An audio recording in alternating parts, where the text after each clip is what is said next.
Di dalam proses kehidupan, risiko tidak dapat terlepas begitu saja. Disadari ataupun tidak, risiko selalu hadir dalam setiap elemen kehidupan. Risiko memiliki cakupan yang sangat luas. Seluruh aktivitas bisnis pada dasarnya memiliki risiko. Salah satunya adalah risiko pasar.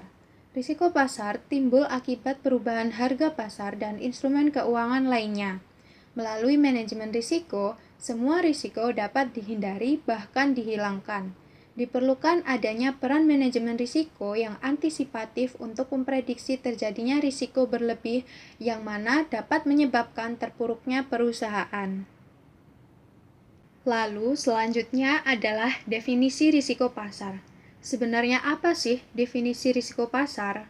Berdasarkan pada Surat Edaran Bank Indonesia nomor 13/PBI/2011, risiko pasar adalah risiko pada posisi neraca dan rekening administratif termasuk di dalamnya transaksi derivatif akibat dari perubahan kondisi pasar dan risiko perubahan harga option. Risiko pasar memiliki definisi, yakni risiko yang ditimbulkan akibat adanya pergerakan variabel pasar dari portofolio yang dimiliki oleh bank, yang mana pergerakan tersebut menimbulkan kerugian.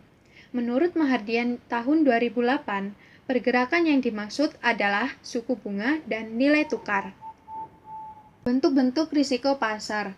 Secara garis besar, terdapat dua bentuk risiko pasar, yaitu yang pertama general market risk, risiko pasar secara umum, yaitu risiko terjadinya pengaruh buruk terhadap bank sebagai akibat dari perubahan harga suatu instrumen keuangan tertentu yang mempengaruhi harga pasar sejumlah instrumen sekuritas. Nah, seperti misalnya, naik atau turunnya tingkat suku bunga bank resmi BI Rate atau sertifikat Bank Indonesia yang memberikan pengaruh terhadap tingkat suku bunga perbankan yang lain. Dalam hal ini, seperti tingkat suku bunga atas deposito atau suku bunga kredit lainnya, berpengaruh pada nilai harga pasar instrumen lainnya, dan juga seluruh interest rate related instrumen. Yang kedua, specific market risk. Risiko pasar secara spesifik merupakan risiko terjadinya pengaruh yang kurang baik bagi bank disebabkan adanya perubahan harga terhadap suatu sekuritas tertentu. Misalkan merosotnya nilai jual sekuritas. Contohnya obligasi X terdampak dari jatuhnya nilai rating oleh lembaga rating terhadap penerbit obligasi X yang bersangkutan. Peristiwa ini tidak mempengaruhi nilai jual obligasi yang diterbitkan oleh penerbit yang lain. Akan tetapi, harga jual obligasi X yang jatuh tersebut mengakibatkan nilai pada aset bank yang memiliki obligasi X tersebut juga menurun. Kategori yang termasuk dalam general market risk. Di dalam general market risk, antara risiko yang satu dengan yang lainnya saling mempengaruhi. Beberapa penyebab adanya general market risk ada 5. Di antaranya yang pertama, foreign exchange risk. Kemunculan nilai tukar berkembang dimulai sekitar tahun 1970-an. Sejak saat itu, mata uang dunia telah diintegrasikan ke dalam bentuk pasar.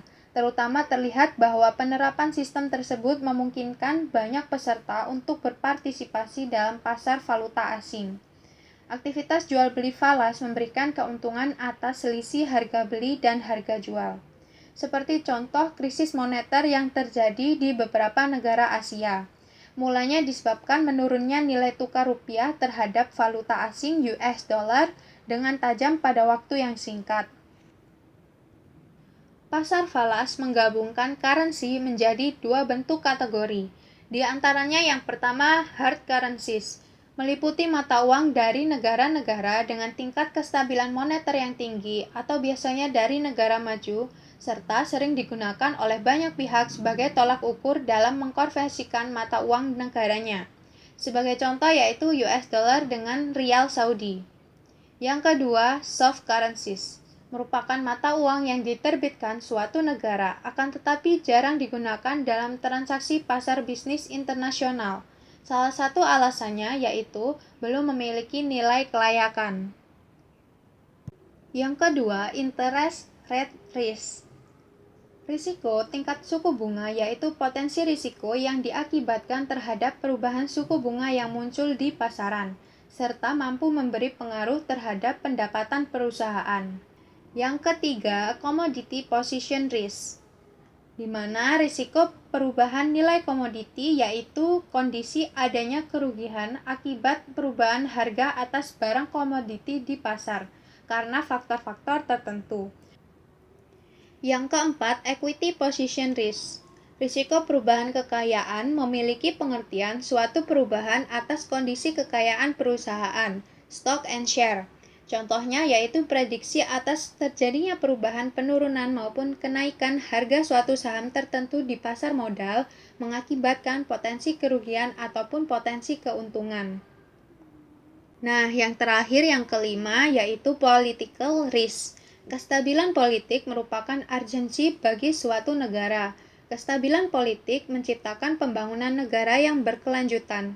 Apabila negara tidak mampu membangun iklim yang kondusif dalam bidang politik, maka akan mengakibatkan krisis kepemimpinan. Masuk ke materi selanjutnya yaitu hubungan foreign exchange risk dan perbankan. Bank dengan sendirinya akan terseret masuk dalam risiko pasar atau market risk. Kondisi pembentukan risiko pasar disebabkan oleh beberapa faktor yang berada di luar kendali bank atau perusahaan. Kemudian, teknik pengukuran risiko pasar. Salah satu proksi risiko pasar yaitu net interest margin atau NIM. NIM merupakan selisih total biaya bunga pendanaan atau funding dengan total biaya bunga pinjaman yang diberikan atau lending. Value at risk. Teknik untuk menghitung potensi kerugian yang akan terjadi pada portofolio perusahaan atau investor. Faktor-faktor yang mempengaruhi fluktuasi harga di pasar ada 6. Yang pertama, faktor fundamental ekonomi merupakan faktor dominan pada perspektif jangka panjang yang mencerminkan kinerja perekonomian negara. Yang kedua, adanya peristiwa besar di bidang ekonomi dan politik. Yang ketiga, ada campur tangan finansial otoritas. Mekanisme pasar bebas disebabkan oleh adanya intervensi yang dilakukan para otoritas moneter suatu negara. Dengan adanya campur tangan pemerintah dalam waktu pendek memperkuat pengaruh harga dari instrumen pasar. Jika diikuti dan didukung oleh perubahan kebijakan ekonomi yang terus-menerus, hal ini akan berdampak positif dalam jangka panjang. Yang keempat, keseimbangan penawaran dan permintaan. Dalam jangka pendek, hubungan penawaran dan permintaan di pasar menentukan harga berbagai instrumen pasar. Setelah membuat pasar menyesuaikan harga dan kekuatan pasar, harga pasar akan terbentuk secara efektif. 5. Likuiditas pasar. Aspek likuiditas pasar sangat berpengaruh pada harga pasar. Pasar yang menunjukkan sebagai bahwa likuiditas memiliki karakteristik sebagai berikut. Yang pertama, adanya market maker sekaligus mendukung sejumlah bisnis yang tinggi di pasar. Yang kedua, dengan meningkatkan jumlah market maker, kegiatan trading yang aktif serta transaksi ataupun yang terlibat dalam kegiatan dealing tersebut mengakibatkan rendahnya margin keuntungan untuk dealer. Semua bergantung pada yang dikeluarkan serta margin yang dapat diperoleh. Yang keenam, suburnya kegiatan arbitrase. Dalam pasar uang, aktivitas semacam ini yang bertujuan untuk mendapatkan margin keuntungan perdagangan disebut arbitrase. Kegiatannya dilaksanakan dengan mengikutsertakan lebih dari 2 mata uang transaksi, yaitu menggunakan nilai tukar silang antar mata uang yang ditransisikan. Hal ini juga berlaku pada transaksi perdagangan saham. Lika-liku market to market. Pertama, marking to market. Yang kedua, seluk-beluk yield course. Yang ketiga, marking to market untuk instrumen keuangan tertentu. Yang keempat, current market value dari option. Yang kelima, bagaimanakah langkah-langkah marking to market? Pertama, mengamankan posisi akun dari ancaman risiko. Yang kedua, mengamankan sumber informasi pasar. 6. Aplikasi data dalam marking to market. Tata cara pengaplikasian data dalam melakukan mark to market antara lain: 1. Melakukan penghimpunan berbagai data harga pasar terhadap keseluruhan instrumen keuangan yang dilakukan pada semua akun yang memiliki posisi dalam neraca harian bank. Yang kedua, memverifikasi atas validasi dan akurasi kelengkapan berbagai data harga pasar dan juga keterkaitannya terhadap akun yang memiliki posisi dalam neraca harian bank tersebut. Ketiga, input berbagai data tersebut dalam sistem evaluasi bank. Ada beberapa jenis kurva imbalan hasil terkait suku bunga. Yang pertama, uang tunai untuk mengevaluasi posisi pinjaman dan simpanan. Yang kedua, diferensiasi untuk mengevaluasi semua jenis derivatif termasuk kurva yang terkait dengan suku bunga opsi.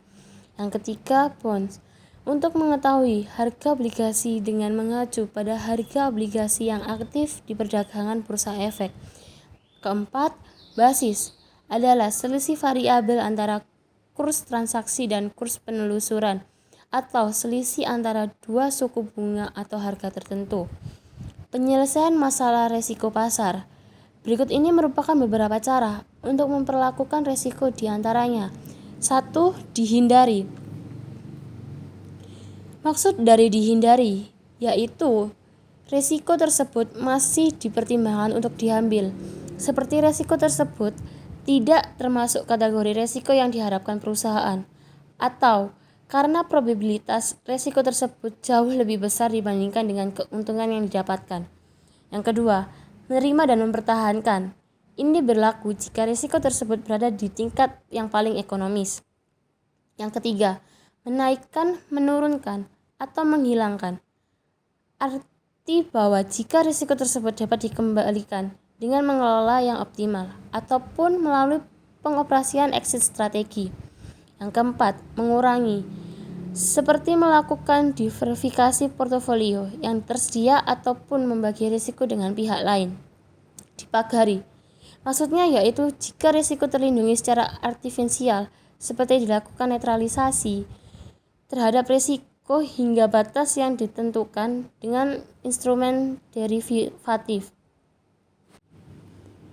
Skema aktivasi perdagangan. Terdapat 3 macam strategi perdagangan dalam bank untuk setiap produk yang diperdagangkan. Yang pertama, matchbox strategi adalah strategi yang minim risiko pasarnya. Dilakukan penyesuaian terhadap semua posisi yang diterima oleh para nasabah secara cepat dengan posisi yang berlawanan, secara internal atau memiliki kesamaan dengan bank lainnya. Yang kedua, manage position. Dalam posisi ini, perdagangan selain berusaha untuk memperoleh keuntungan semaksimal mungkin, akan tetapi juga bersedia menanggung risiko pasar.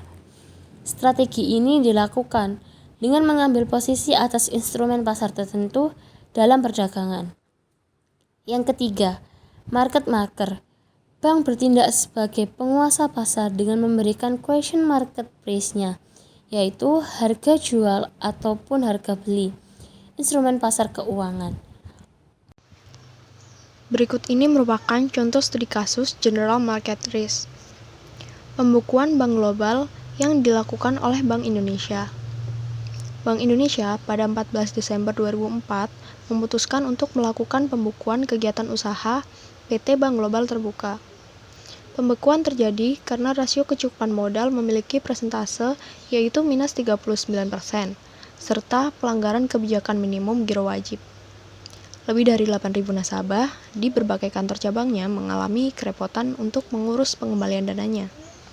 Serta para investor publik, pemegang saham pun jadi tidak ada kejelasan atas investasinya. Belum lagi adanya tagihan oleh pihak lain kepada bank yang bersangkutan serta nasib para karyawan yang terpaksa di PHK akan menambah jumlah pengangguran. Berikut merupakan 4 alasan dibukanya Bank Global. Yang pertama yaitu Bank Global mengalami ketidakstabilan kondisi keuangan. Kedua yaitu tidak menyetorkan modal tambahan sesuai arahan Bank Indonesia sejak Bank Global masuk dalam pengawasan khusus yaitu pada Oktober hingga Desember 2004. Yang ketiga yaitu tidak ada itikat baik para direksi Bank Global untuk taat aturan yang telah ditetapkan. Dan yang terakhir yaitu adanya dugaan tindak pidana perbankan segenap petinggi bank untuk menghilangkan barang bukti. Selanjutnya yaitu uraian solusi. General market risk merupakan risiko atas suatu kebijakan yang dapat mempengaruhi seluruh sektor bisnis. Bank dikatakan sehat tidak hanya berpatok pada modalnya saja, akan tetapi juga harus memperhitungkan faktor manajemen risiko. Antara lain ada risiko kredit, risiko pasar, risiko likuiditas, risiko operasional, risiko hukum, risiko strategi, risiko kepatuhan, dan risiko reputasi.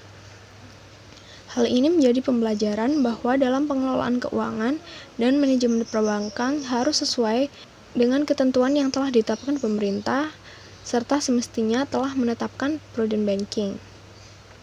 Sehingga solusi atas permasalahan tersebut yaitu yang pertama, seharusnya bank global lebih terbuka dan melakukan penerapan asas good corporate governance. Yang kedua yaitu terpuruknya bank global diduga karena kolusi yang dilakukan pengelola bank global dengan prudence asset management. Kasus ini menjadi perhatian karena mencoreng salah satu instrumen pasar modal, yaitu reksadana yang saat itu sedang tumbuh selama 2 tahun terakhir. Dan yang terakhir yaitu dalam hal ini diindikasi adanya pengawasan oleh Bank Indonesia dan Bapepang yang belum optimal. Studi kasus selanjutnya yaitu spesifik market risk pada PT Gudang Garam Terbuka. Dampak lemahnya rupiah yang dirasakan emiten. Lemahnya rupiah dalam beberapa hari terakhir berdampak pada laba beberapa perusahaan yang telah terdaftar di Bursa Efek Indonesia. Suhu bunga acuan Bank Indonesia Rate pun mengalami kenaikan. Oleh karenanya, PT Gudang Garam terdampak turunnya laba bersih hingga 0,9%.